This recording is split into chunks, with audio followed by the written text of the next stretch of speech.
Қайырлы күн, құрметті әріптестер. Бүгінгі біздің вебинарымыздың тақырыбы педагогтың кәсіби қызметінде жасанды интеллектіні қолдану. Оның ішінде мысалы ChatGPT бәрімізге белгілі, Midjourney, Eleven Labs деген тағы және осындай жасанды интеллект құралдарын қазіргі таңда мұғалім ретінде қалай дұрыс пайдаланып білу туралы айтатын боламыз. Біздің екінші слайдқа көшетін болсақ, жалпы өзімді таныстыра өтейін.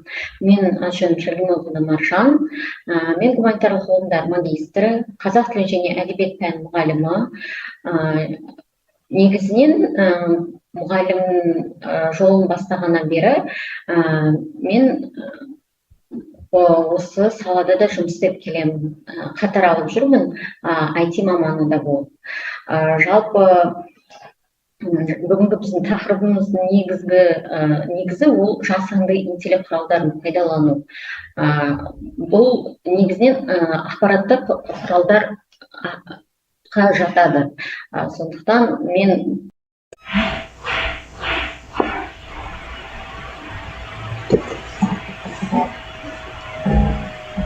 маған өте жақын деп айта аламын. Және де білім беру саласына цифрлық технологиялар мен жасанды интеллект енгізу жөніндегі сарапшы болып табыламын. Жалпы өзім туралы толығырақ айтатын болсам, 2016 жылдан бастап осы жасанды интеллектті енді ғана еніп жатқан кездер болатын. Сол кезде сондай мүмкіндігі бар жасанды интеллекттің роботты осы қазақ тіліне үйреткен болатын. Қазіргі таңда ол сәтті жұмыс істеп жатыр нарықта. Және де мұғалім ретінде де өзімнің тәжірибем бар. Жай мектеп, жалпы орта мектепте де, гимназияда және де Назарбаев мектебінде де жұмыс істеген болатын. Енді тағы да бір өзім туралы айтатын бір шағым, ол ғылыми монографиялардың және республикалық халықаралық басылымдарда жарық көрген зерттеу еңбектерім бар. Сол еңбектердің авторы болып табыламын.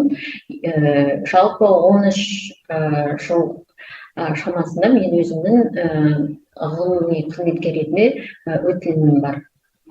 Сондықтан осы қазіргі таңда барлық өзім өйстіп жинастырған білімді, тәжірибемді сіздермен бүгін жалпы бөлісейін деп отырмын.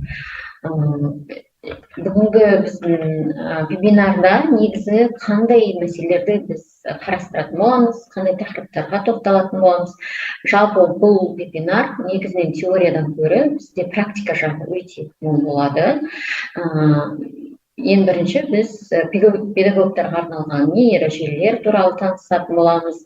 ChatGPT тиімді ұсыныстар, жалпы сұраныстар, қазір білеміз, сұраныстарды біз немесе промпт дейміз. Сол промпттарды қалай дұрыс құрастыру керек, өзімізге жалпы керекті мәселелерді нақты жауап алу үшін оның құрылымы қандай болу керектігін барлығын қарастыратын боламыз. Және де осы жасанды интеллект құралдары жалпы қазіргі таңда мұғалімдарға да өзекті болып жатыр. Өйткені бұл бізге жұмысымызда өте тиімді құрал. Оны дұрыс пайдалана білген ұстаз өзінің жұмысын жеңілдете алады, уақытын үнемдей алады. Осы жағынан тиімді. Оқу материалдарын визуал және аудио нұсқаларын генерациялау жағын қарастыратын боламыз. Және мұғалімдерге арналған жасанды интеллект көмекшілері қазіргі таңда да өзекті болып жатыр. Жасанды интеллектіні этикалық және жауапты пайдалану жағын қарастырамыз. Яғни кез келген құралды бізде мынандай мысалға күнделікті бәрімізге әбден танымал болған, мысалы ChatGPT алатын болсақ, сұраныс жасаған кезде ол мәліметті береді. Бірақ ол мәліметті біз этикалық жағынан, академиялық шынайылық жағынан, барлық жағынан біз мәліметті өзіміздің тарапымыздан да оның барлығын тексеріп отыруымыз керек. Жалпы 100% соған сеніп пайдаланудан емес, тек өзімізде бар ақпаратты дұрыс сұрыптау, оны анализдеу, оны керегіміздей форматқа келтіру деген сияқты жағынан өте тиімді. Жасанды интеллект және мұғалімнің жеке брендіне біздің қорытынды бөліміміз болады. Енді қысқаша ғана кіріспе осы дисциплинарлық кіріспе бөліміне өтетін болсам, жалпы жасанды интеллект қазіргі таңда кез келген мұғалімнің, педагогтың, қай пәннің мұғалімі болмаса да өзінің уақытын үнемдеуде, шығармашылық әлеуетін дамытуда және оқушылармен жеке жұмыс жүргізуге көбірек уақыт табатындай өзінің тиімді жақтары бар. Сіздер мысалы күнделікті жұмыстарыңызда әртүрлі жағдайларда, мысалға тапсырмалар қарастырғанда, әлде бір аттестация өту кезінде қазіргі таңда сұрайтын ғылыми жобалар деген сияқты сондай жағдайларда, ғылыми мақала жазу деген қазір бар, иә, сол барлық жағдайларда сіздерде уақыт тапшы болып үлгермей жатасыздар. Өйткені әлде ақпараттық жағынан мысалға қолжетімсіз болып жатады кейбір нәрселер әртүрлі жағдайларда. Сонда біз жасанды интеллект пайдалана отырып, осындай ақпараттарды біз жалпы үлкен көлемді ақпараттарды да талдап анализдеуімізге уақытымызды үнемдей аламыз, иә, жасанды интеллект пайдалана отырып. Және де жасанды интеллектті бізге тағы бір беретін жақсы жағы ол көрнекілік жағы, иә.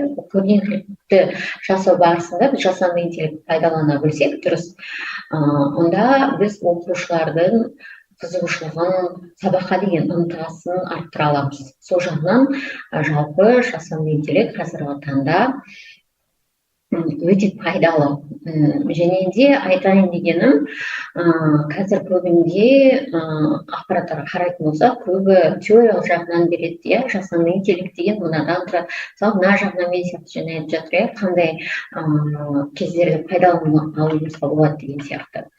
Енді жасанды интеллект ғылым және білім берудегі рөлін қарастыратын болсақ, жалпы ұстаз өзінің жұмыс барысында қай кездерде осы жасанды интеллект құралдарын пайдалана алады. Оқу процесін жеңілдету мақсатында, яғни сабақ жоспарын, белгілі бір сабақ барысында конспектілер, тапсырмаларды жасап қою үшін. Одан кейін материалды бейімдеу, әртүрлі деңгейдегі оқушыларға арналған жеке тапсырмалар дайындауда, шығармашылық қолдау, иллюстрация, аудио, видео материалдар жасау, аналитикалық оқушылардың жетістігін бақылау, білім олқылықтарын мысалға анықтау барысында да пайдалана алады. Жалпы мысалға сабақ жоспарын дайындауды айтатын болсақ, мысалға тақырып бойынша оның мақсатын, күтілетін нәтиже, тапсырмалар құру, әр жас ерекшелігіне қарай бейімдеу алу жағын білу керек, және де бағалау немесе кері байланыс ретінде оқушылардың мысалға жазба жұмыстарын тексеруде де өз көмегін тигізеді. Сондай-ақ мысалы бізде әртүрлі жағдайлар болса, көбінесе ТЖБ, БШБ мысалға тапсырмаларын құрастырған кезде де біз оны белгілі бір өткен тақырыптар бойынша, тоқсандық бойынша деген сияқты тесттерді құрастырғанымызда ол бізге өте көмегін тигізеді. Оқу материалдарын мысалға түрлендіру кезінде де көмектесе алады. Мысалы мәтінді қарапайым не күрделі етіп те өзгертуге де көмектеседі. Бір мәтінді бірнеше форматқа түрлендіруге, мысалы эссені, диалогты, презентация форматты да түрлендіре аламыз, және де шығармашылық жағынан материалдар құрастыру кезінде де мысалы сурет, инфографика, слайдтар, мысалы қазақ тілі әдебиет мұғалімі өзінің мысалы бастауыш сыныпта оқып жүрген оқушыларға бір белгілі бір сюжет береді, мысалы сурет арқылы. Оқушылар не істей алады, оны өз ойларымен, сөздермен жеткізуге мысалға жеткізе алады. Яғни суретке қарап, әр оқушы өз ойын әртүрлі жеткізеді. Сол жағынан мысалға шығармашылық жағын дамытуда оқушылардың көмегін тигізеді. Және де сабақты тағы да қызықты ету үшін белгілі бір мысалға тарих сабағын алатын болсақ. Вот 5-й у меня стоит.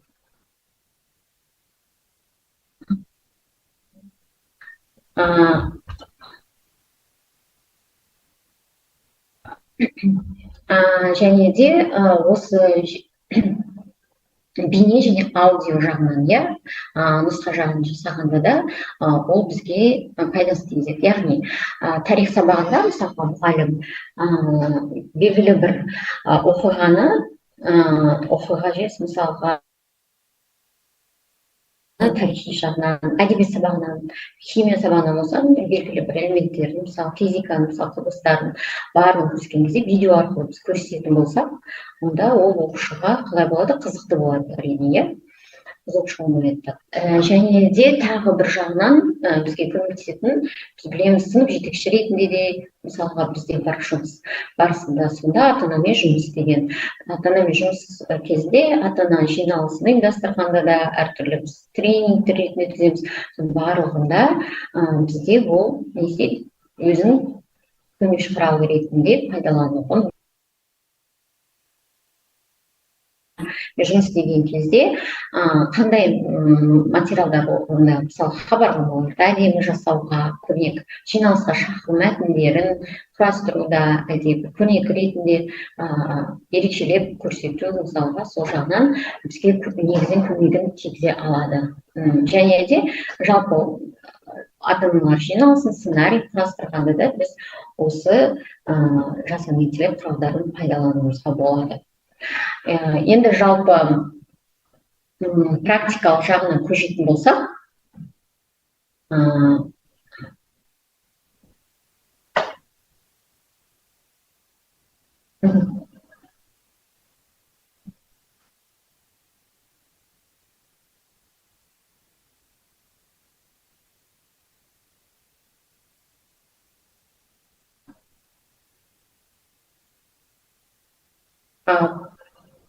сейчас меня не слышно, да?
Жалпы және айтқанымыздай, бізде әртүрлі эссе, тест тапсырмаларын, мысалға сабақ жоспарларын құрастыру кезінде барлығында біз және әртүрлі мәтіндік тапсырмалар шешу үшін ChatGPT-ді қолдануымызға болады, иә.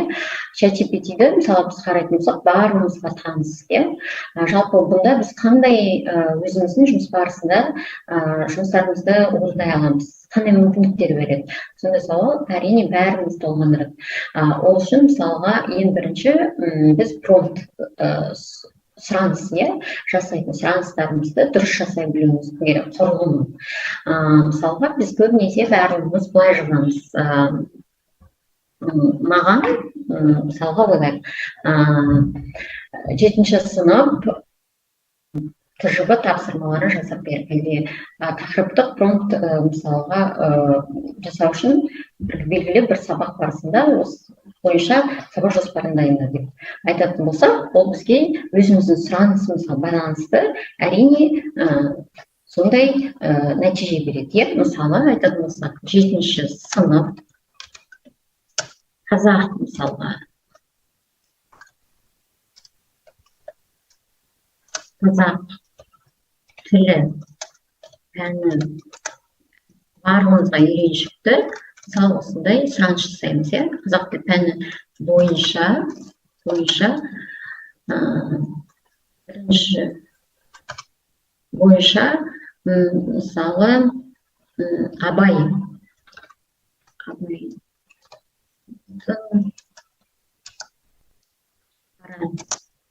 сөздеріне сабақ жоспарын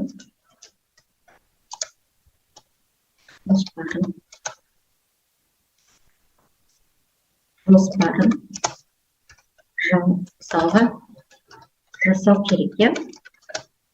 Мысалға, осындай біз сұраныс жасайтын болсақ, бұл бізге тиісінше біздің сұранысымызға байланысты сабақ жоспарын жасап береді, иә? Мұнда барлық бізде көрсетілген, мысалға, сабақ тақырыбы, сабақ түрі, қандай сабақ, оқу мақсаты, иә, барлық бағалау критериялы, құндылықтарды дарыту, сабақтың барысы деген секілді барлығы. Енді біз осы промпттар жасаған кезде қандай жақтарын мысалға ескеруіміз керек, қандай құрылымнан тұрады деген сияқты. Жалпы мен сіздерге мұнда өзімнің дайындап қойған бір промпттың түрін көрсеткім келеді. Және мынау мысалға мына жасаған біздің промпттымыз және көрсеткен, бұл барлығымыздың үйреншікті, өзімізге тек қана керек нәрселерді көрсетіп, қарапайым күнделікті жасайтын промптымыз. Негізінен промптты қалай дұрыс жасау керек, соның құрылымын сіздерге көрсетіп таныстырайын деп отырмын. Мұнда бізде мысалы, мен мынандай сіздерге арнайы мұның промпттың несін жазып қойдым. Промптпен танысатын болса, мысалы, бұнда не делінген? Яғни бізде тақырыптық промпт тақырып бойынша, мысалы, басын көрсен, тақырыптық промпт инженер бойынша, мысалға, мынандай ұсыныстарды біз құрылымда көрсетуімізге болады. Яғни, сіз кім ретінде болып тұрсыз? Мысалға, сіз мысалға, математика мұғалімісіз, сіздің пәніңіз математика, мысалға, сыныбыңыз мүмкін 7-ші сынып, 8, өзіңізге керекті сыныпты таңдайсыз да, мұғалім көмекшісің. Сіз оған рөл бересіз, көрдіңіз. Одан кейін, мысалға, көмектес, не үшін керек? Қандай сізде қазір, мысалға, тапсырма тұр оның алдында. Тақырыбын жазасыз, мысалы, сабақтың, одан кейін қандай деңгейде керек, сізге тапсырма керек, қанша тапсырма керек деген сияқты барлығын көрсетесіз нақты. Одан кейін жауаптарды бағалау критерийлерін бірге генерациялау дейсіз, сосын шектеулер деп жазасыз. Шектеулерде мысалға мынандай жас ерекшелігіне керек. Мысалға, 7-ші сынып болатын болса, неше жастағы оқушылар, соған көрсетесіз. Одан кейін жасын ескеріп, қарапайым тілді пайдаланып, мысалы, қажет болса сілтемелер дереккөз сөздер қос, немесе қосымша әдебиеттерді де қосып көрсет. Қандай әдебиеттерден алдым деген сияқты сілтемелермен көрсет деген сияқты өзіңізге керекті ақпаратты көрсетуіңізге болады. Қандай форматта? Одан кейін кесте түрінде мүмкін керек сізге, критериялы, дескрипторлар түрінде мүмкін. Тексеру жағынан нәтижені сабақта қолданудың тәуекелдер, шектеулері бөлімін қос. Одан кейін мен, мысалы, алдым математика мұғалім. Ол маған мынандай жауап береді. Сен математика, мысалға, осыны сыныпты өзіңіз көрсетесіз. Тапсырма деп алды, шектеулер. Содан кейін ол бізге барлығын осыны көрсететін болады. Мысалы, осыны алып, біз, мысалы, көрсетейік. Мына жерде сен, мысалы, математика мұғалім көмекшісің, мысалға, 7-ші сынып, мен мысалмен алып отырмын. Одан кейін тақырып, мысалы, тақырып теңдеулер деп алайық, мысалы. Теңдеулер бойынша осы деңгейлі жас, мысалы, 13 жас деп алайық. 13 жас ескеріп, кесте түрінде білетін жауап, мысалға. Осыны енді біз жасап көрейік. Ол бізге қандай береді екен? Нақты бере ме? Жоқ па, мысалы, теңдеулер. Көрдіңіз бе? Нақты бізге тапсырмалардың барлық форматын көрсететін болады. мысалға ол нақтылап тұр бізге. Мысалға біз тригонометрия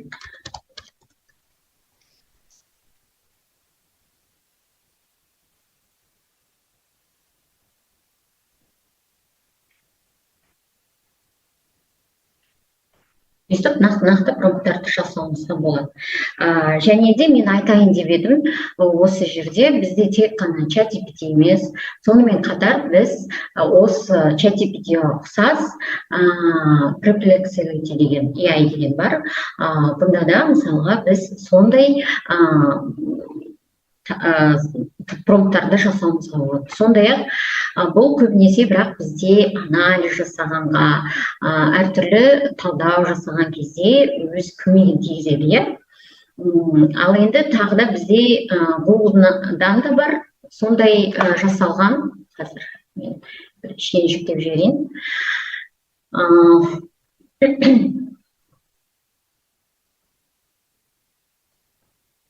Gemini деген бар бізде Google-дан.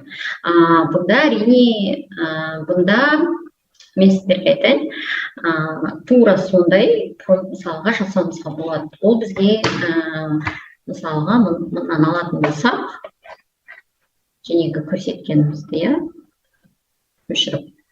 Ол да бізге не істейді? Қандай нәтиже шығарып береді екен бұл промпттан?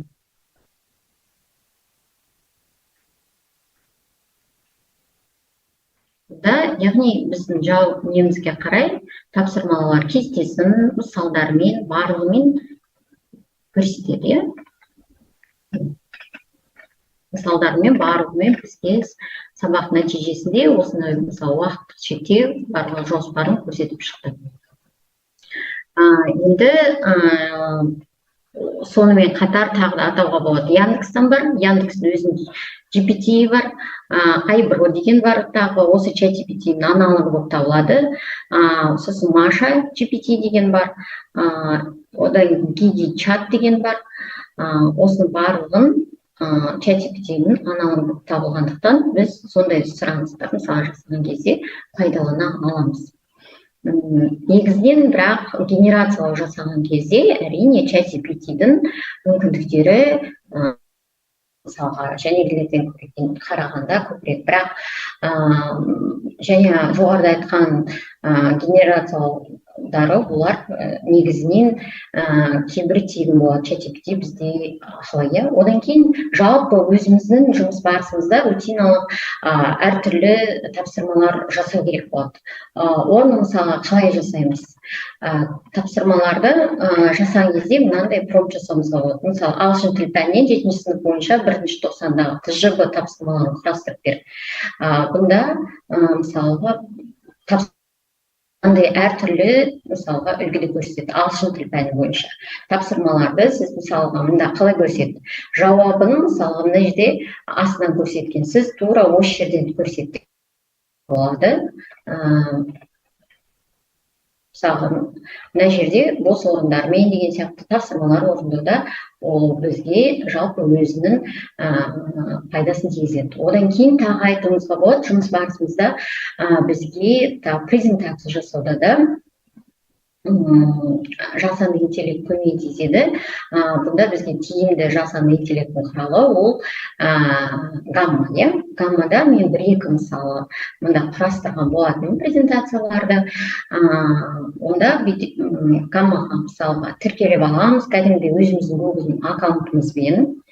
Қазір бір кішкене осы интернет беті жүктеліп жатыр, соны көрсем. Жүктеліп кәдімгідей өзіміздің Google аккаунтымызбен тіркеуден өтеміз. Одан кейін мысалға бізде белгілі бір сабақ бойынша презентация керек. Соны сабақ жоспарын мысалға көшіріп аламыз да. Мысалға мындай жерден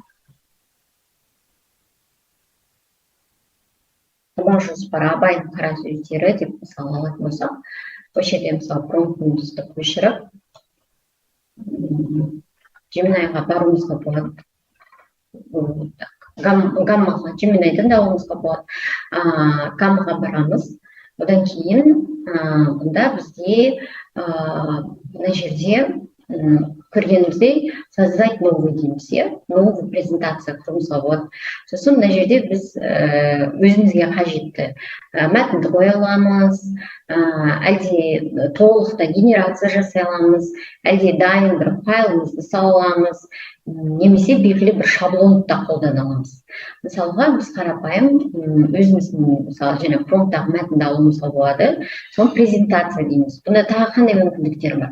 Бұнда презентация жасауға болады, өзіңізге бет жасауыңызға болады, құжат немесе немесе әлеуметтік желілерде де алуыңызға болады. Мысалы, мына жердегі артық ақпараттарды алып тастаймыз. Мысалы, сабақ жоспары дейміз. Одан кейін осы мәтінді қоямыз. Жанында мысалға артық ақпаратты алып тастаймыз. Сосын не істейміз? Әрі қарай мұнда әртүрлі қосымша бір мысалға сұрап тұрған қолданыстарына керегімізді таңдаймыз. Әрі қарай бұл не істейді? Әрі қарай ол өзінің мысалға сұраныстарын жасайды. Бізге қандай керек? Жаңа жазғанымыздың промптымыздың, сабақ жоспарымыздың толық керек пе, әлде қысқаша ғана керек пе деген сияқты соның барлығын ол сұрайтын болады. Одан кейін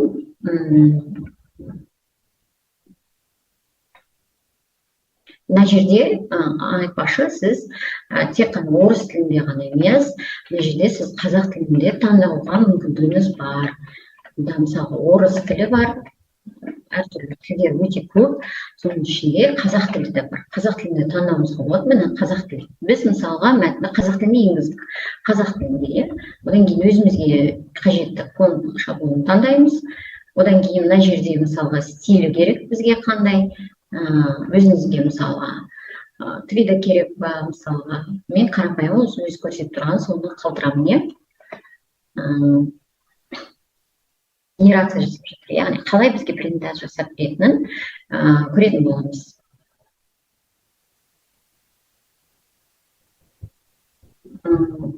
Және де бұдан басқа да әртүрлі, әрине бұл ғана емес, бұдан басқа да әртүрлі бізде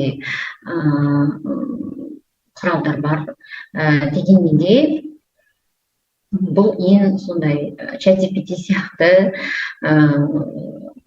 өте генерация жағы, ақпарат жағы кең болғандықтан бұл ең бір тиімді және қолжетімді деп айтуымызға болады. Әрине бұның да өзінің ақылы түрі де бар. Дегенмен де сіз тіркеуден өткеннен кейін сізге белгілі бір кредиттер береді, сол арқылы өзіңізге бірнеше шамамен бір 7-10 презентация жасап алуыңызға болады.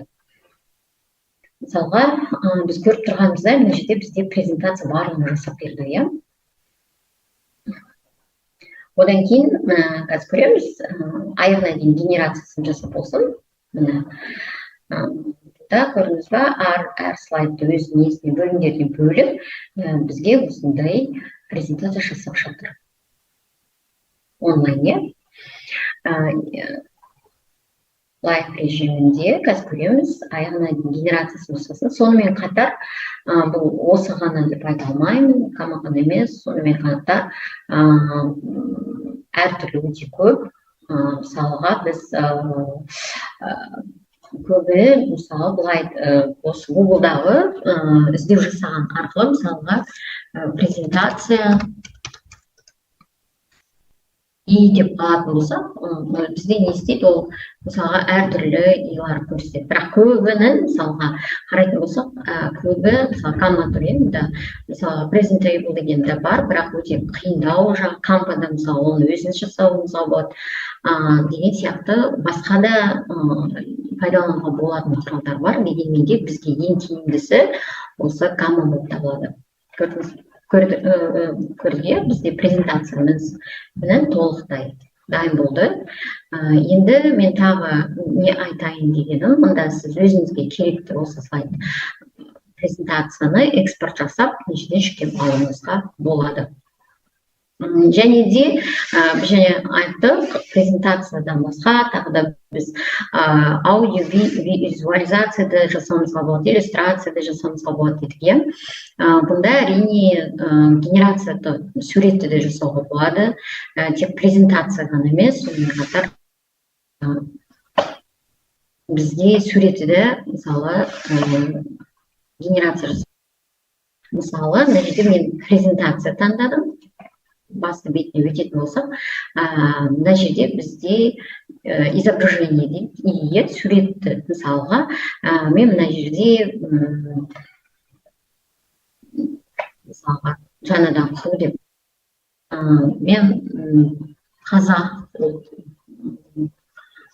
бірінші сынып оқушысы, мысалға оқушысы, бірінші сынып оқушысы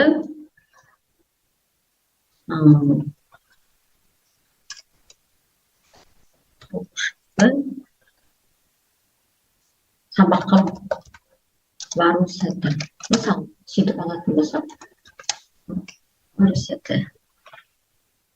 Одан кейін мына жерде өзімізге керек таңдаймыз, тез көрсетейін, қандай генерация суретін жасап береді екен бізге. Өзіміз мына жерден көріп тұрғанымыздай, бізге мынандай осындай генерация жасап берді, оқушының. Мына жерде көріп тұрмыз, бірнеше баланың мысалы генерациясын жасап берді. Байқағанымызда, мұнда барлығында бір бала көбінесе суреті. Мысалға сабақ барысында осыны біз балаларға көрсетіп қолдана аламыз. Тағы да бізге жалпы жұмыс барысында және айтқандай жалпы тақырыптық жоспарын құрғанда, сабақ жоспарларын. Одан кейін БЖБ, ТЖБ-ны қарастырған кезде ChatGPT соған ұқсас аналогтарды пайдаланып, жалпы жасанды интеллектті пайдаланамыз. Және презентацияны айттым. Презентацияда бізде тағы бар басқа да қолда, мысалға слайд деген сияқты, онда да тура сондай өзінің бір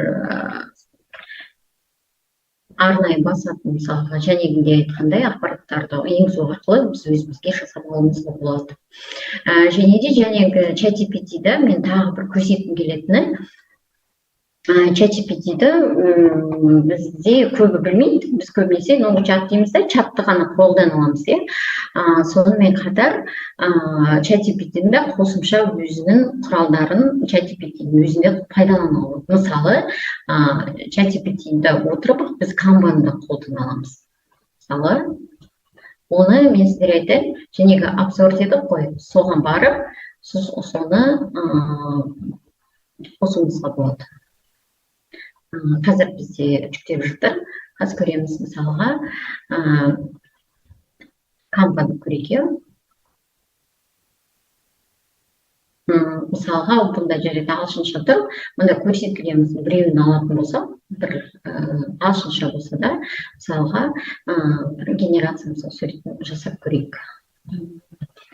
Жаңағы бірінші сынып оқушысы дейді.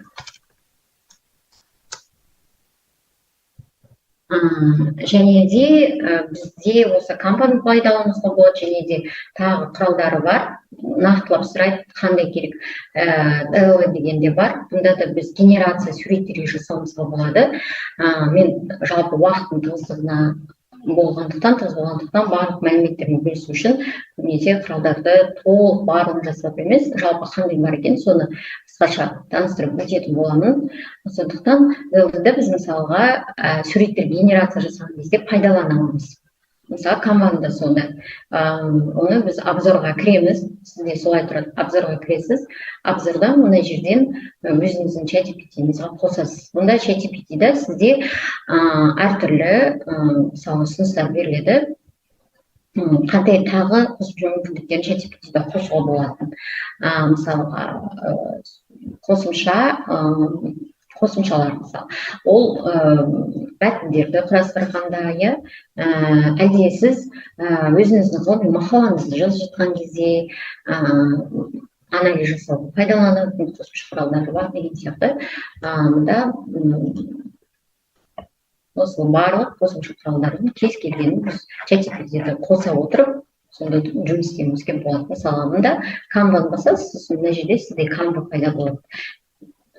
Жаңадан чатты бастау дейсіз, соны барлық шығады. Енді қараңыз, тағы да бізде қай жерде біз генерация жасай аламыз. Және көрсеткен Gemini-да, Midjourney-да да жасауымызға болады. Мысалы бізде Midjourney-ді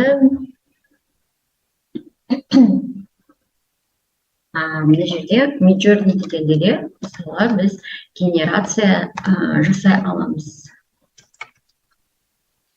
суреттерге, видео мысалға деген сияқты барлығына Midjourney AI десек бізде шығады. Бұнда біз мына осы біріншісін емес, келесісін таңдап өтетін боламыз. Бұнда мен барлығын таныстырмай қояйық. Сіз мына жерде толықтай регистрациясын өтесіз, соны күтіп отыруға өте уақыт ұзақ кетуі мүмкін. Сондықтан сіз өзіңіз мына жерден тіркеліп аласыз. Сосын мына жерде инструменттерін көрсетіп жіберейін, жалпы интерфейсындағы. Мынау арқылы сіз өзіңіз мысалы құрастырасыз. Мысалы осындай видеоларды, суреттерді Midjourney арқылы өзіңіз сабағыңызда осындай көрнекі құралдарды құрастыруыңызға болады. Мына жер арқылы edit деп құрастырасыз. Одан кейін мына жерде қосымша мысалы тағы да өзінің инструменттері бар. Соларды пайдалана отырып, осындай әдемі видео мысалға суреттерді жасауыңызға болады. Көбінесе видеоларды, Енді тағы да айтайын дегенім, бізде Gemini-да да өзінің мүмкіндіктері бар. Мұнда мысалға бірінші жәнегі запросты да салыстырмалы түрде жасап көрейік. Бірінші сынып оқушысы мектепке барған кезі. Бірінші сынып оқушысының мектепке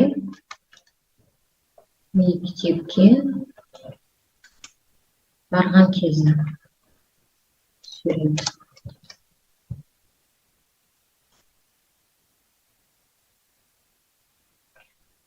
Жалпы негізінен бірақ Gemini-да бір несі, ол толықтай сұрайтын болады.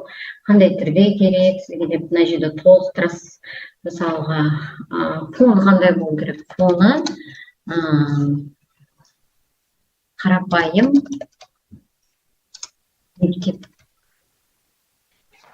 жанында қолында мысалға гүлі бар.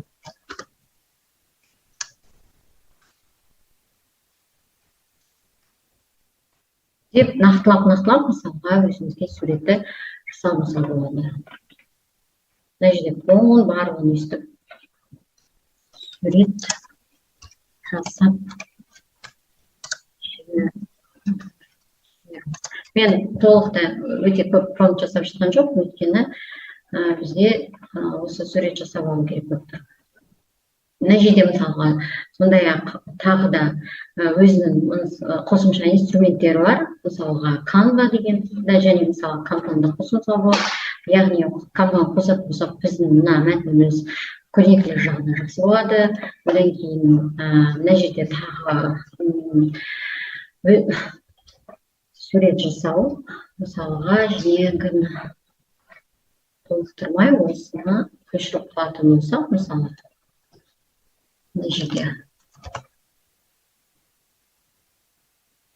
мектепке қадам көріністі нақты сипаттауымызды сұрайды. Мына жерде нақтылап сұрауыңызға болады, жалпы.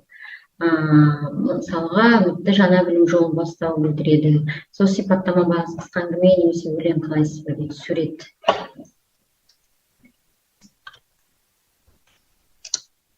Одан кейін Gemini-дің тағы бір өзінің тән ерекшелігі, ол мына жерде бір өзінің тағы бір қосымша несі бар, мүмкіндігі бар, ол story-буктар жасауымызға болады.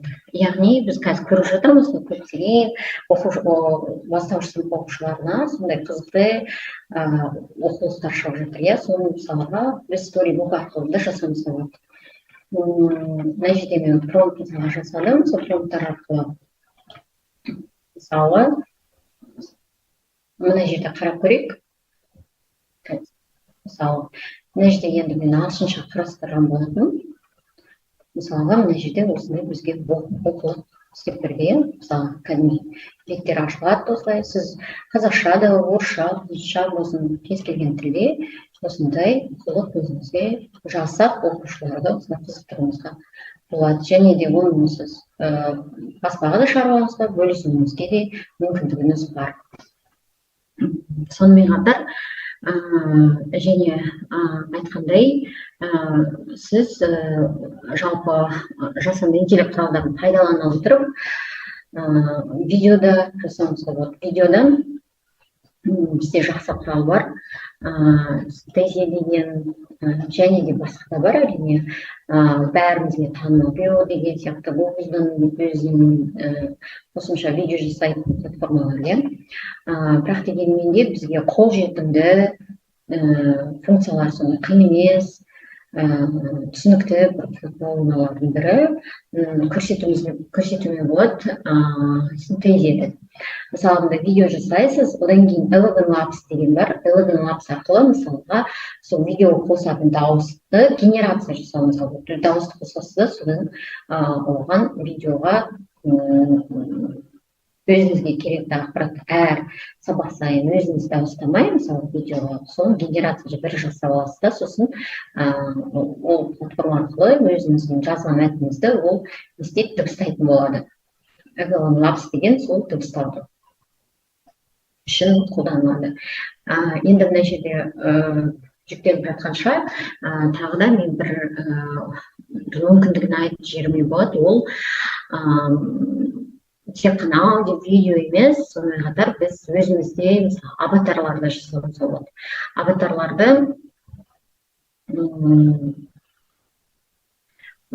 және мына кішкене көрсетейін деген. Мысалы, мына жерде көріп отырмыз, жалпы генерация жасауымызға болады. Кез келген мына жерде өзіміздің видеомызды да қосуымызға болады. Мына жерде мәтін, мысалға керек мәтінімізді, промптымызды енгізуімізге болады деген сияқты. Мына жерде видеоны редакция жасауымызға болады. Жалпы бұл жасанды интеллекттің платформасы құралы Стези деп аталады, соны қолдануымызға болады. Мысалы, мына жерде видеодан әр түрлері бар. Енді қараңыздар, мына жерде мен жалпы бір кез келген видеоның ішіндегі дайын видеоны көрсетейін дегенмін. Жалпы мына жерде видеоңыз тұр. Сол видеоңызда мысалға мына жерде өзіңізді қоюыңызға болады. Мына жерге презентацияңызды видео ретінде мысалы. Одан кейін мына жерге кез келген қазақ тілінде болсын видеоны енгізетін болсаңыз, ол не істейді? Оны контент басынан қояйық мына жерден. Қазақ тіліндегі контент.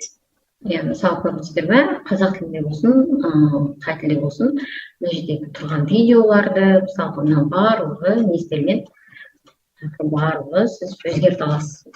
Мына жерде өзіңізге керегіңізді жазып. Мына жерде деген сияқты, мысалы, мынаны мысалы өшіріп, өз видеоңызды енгізіп деген сияқты.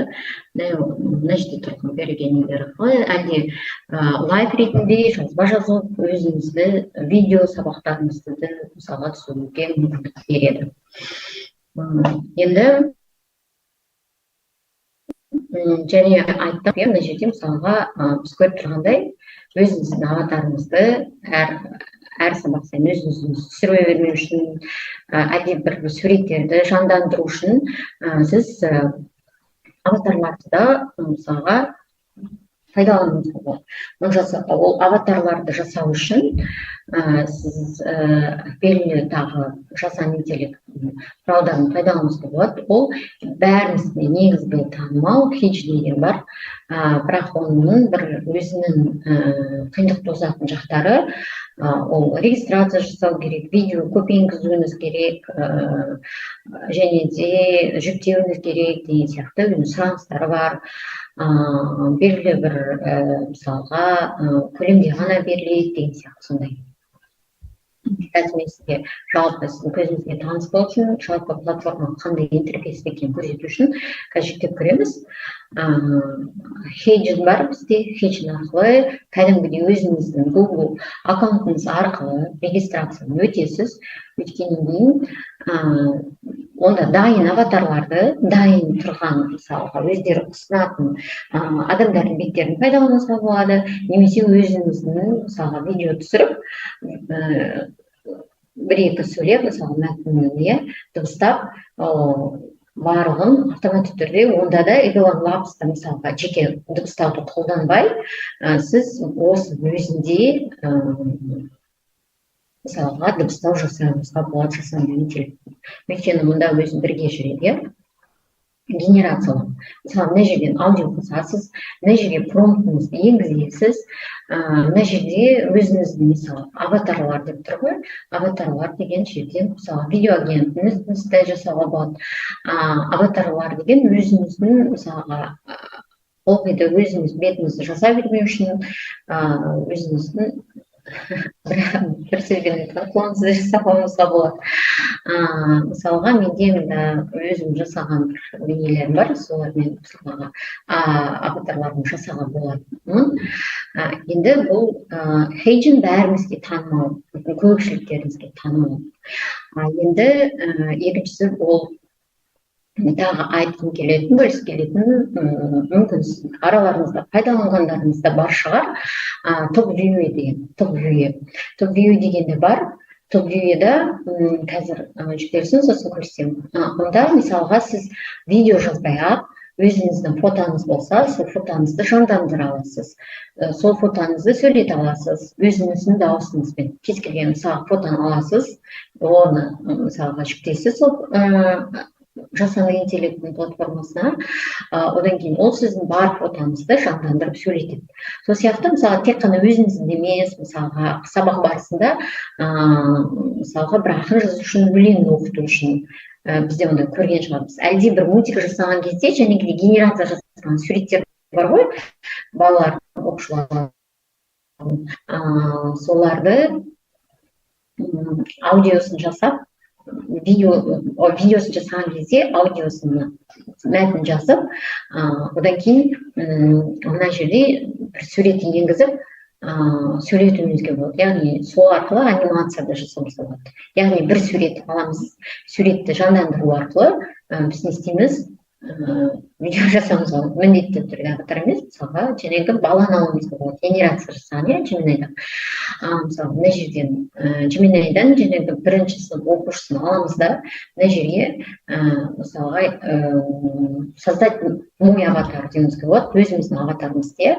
Сосын мына жерде не шығады? Мына жерде ол қандай сөз сөйлеу керек. Мәтін енгізесіздер, жазасыздар мысалға. Одан кейін сурет енгізу үшін мына жерден локальный загрузка деген ол компьютердан енгізе аласыз, өзіңіздің дербес компьютеріңізден. Әлде мына өзіңіз бұрын енгізгендердің ішінен импорт из ресурсов деген сол. Сосын бар аватарлар деген өзінің платформаның ұсынған аватарларын пайдалануыңызға болады. Осы сурет, яғни фотодан сіз сондай бір видео аватар жасауыңызға болады. Жалпы бұл топ-вью деген осындай суреттерді видео, әлде өздеріңіздің аватарларыңызды немесе жандандыру үшін бір суреттерді анимация жасау керек болған кезде осыларды енгізуімізге болады. Және мұнда мен көрсетсем менде мысалға тегін берілетін кредиттарым азайған, сондықтан сіз өздеріңіз практикалық жағынан мысалы уақыт өтіп кетеді, оны барлығын жүктеп отыратын болсам, әрине уақытыңыз жетпей қалады қалған ақпаратқа. Сондықтан мына жерде мен тек қана интерфейсін түсіндіріп өтетін боламын. Өздеріңіз практикалық жағынан да қолдануыңызға болады. Одан кейін мысалға мына жерде жазылып тұр, изображение видео дейді, жаңа айттым, жаңағы баланың мысалға генерация жасаған оқушының гүл тұрған мектепке бара жатқан, сол мына жерге енгізесіз де, мына жерде қазақ тілінде де жазуыңызға болады.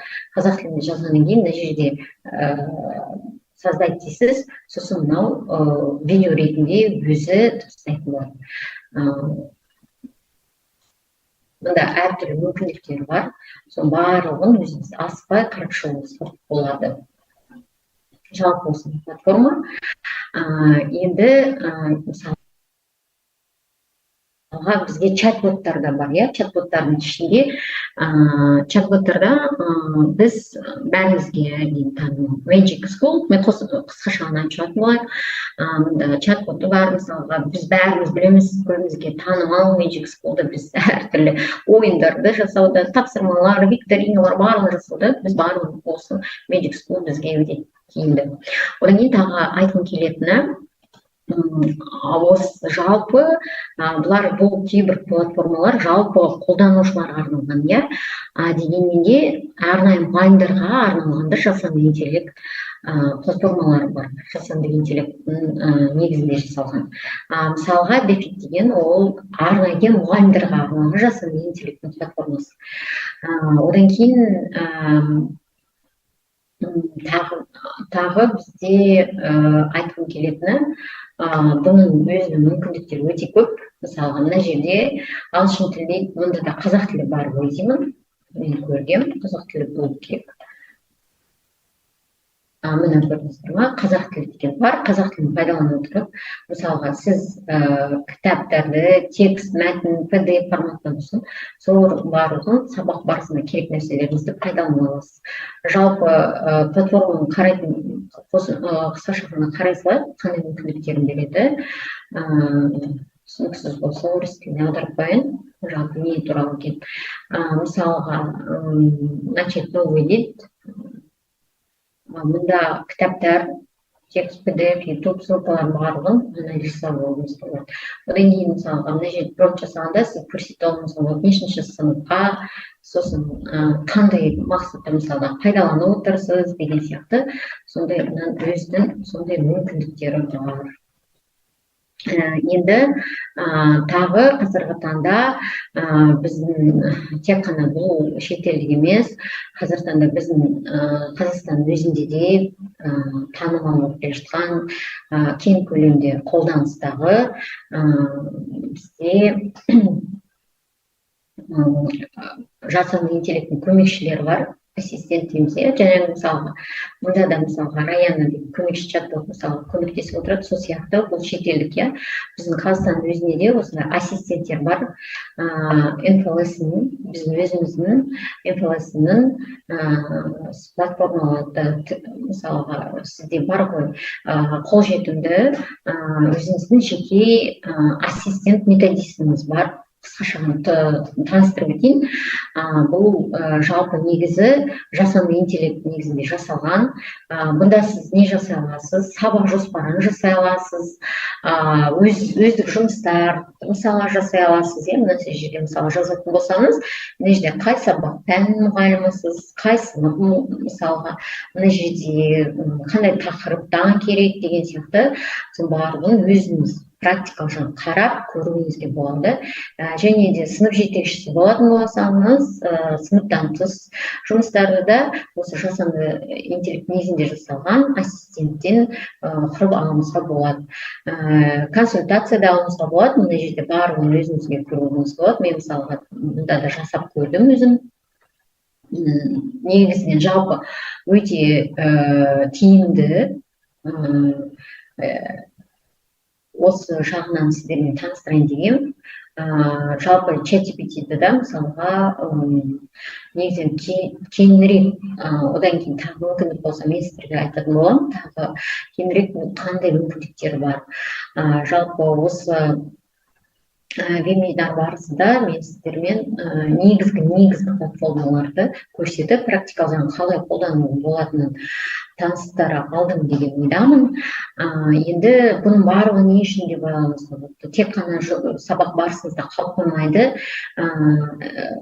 Жасаймыз, мысалға кейбір мұғалімдерде болады, сабақ барысында жасаймыз, бірақ біздің жасаған бүкіл осы еңбектеріміз, мысалы жасанды интеллект пайдалана отырып жасаған, мысалға анимацияларыңыз болсын, жұмыс дәптерлеріңіз, көрнекіліктеріңіз, және айтқанда презентацияларыңыз барлық бір жерде жай қалып қалмау үшін сіз оны осы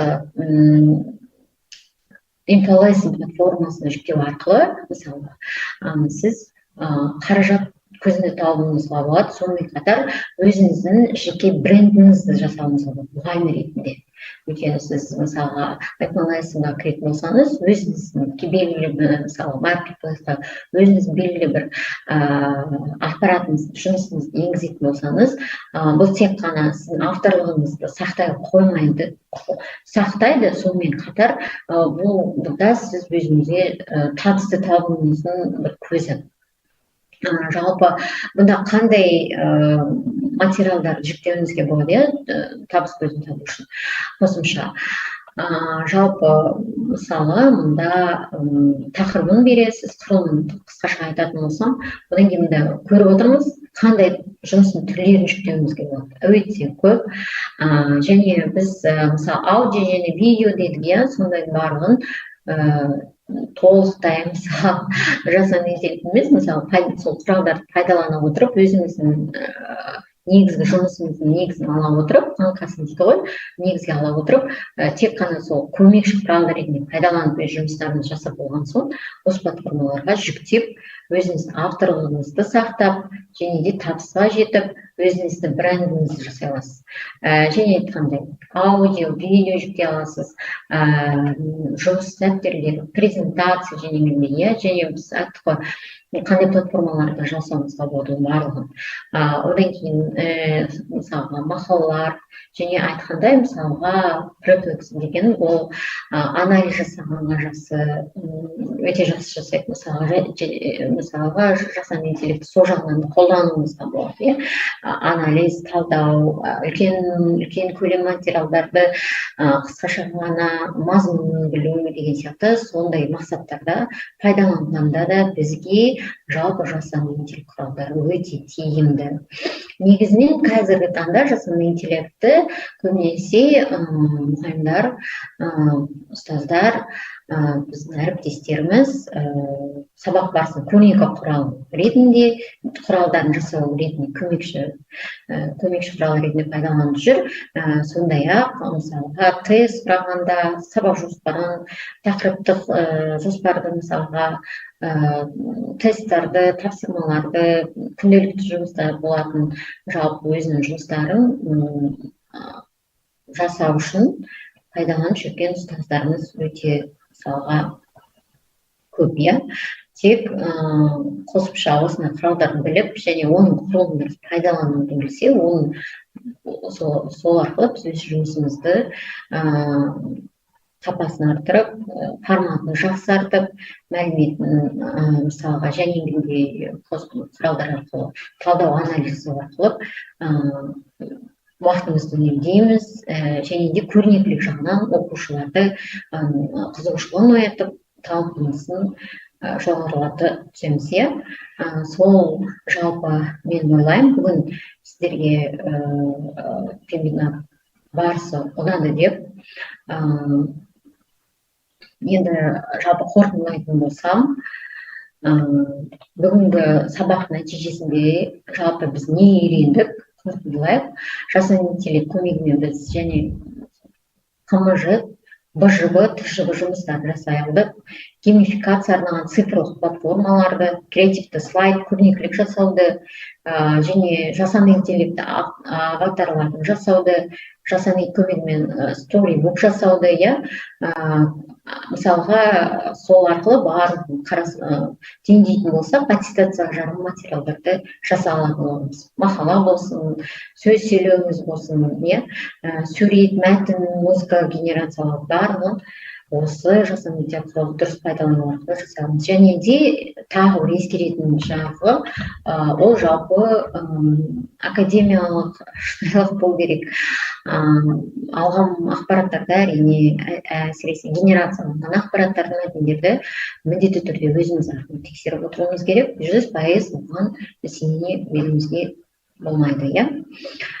Жалпы бүгінгі біздің вебинарымыз өте сіздерге пайдалы болды деген ойламын. Сіздермен осындай уақыт бөлісіп, тәжірибемен бөліскенім мен үшін үлкен бір жетістік.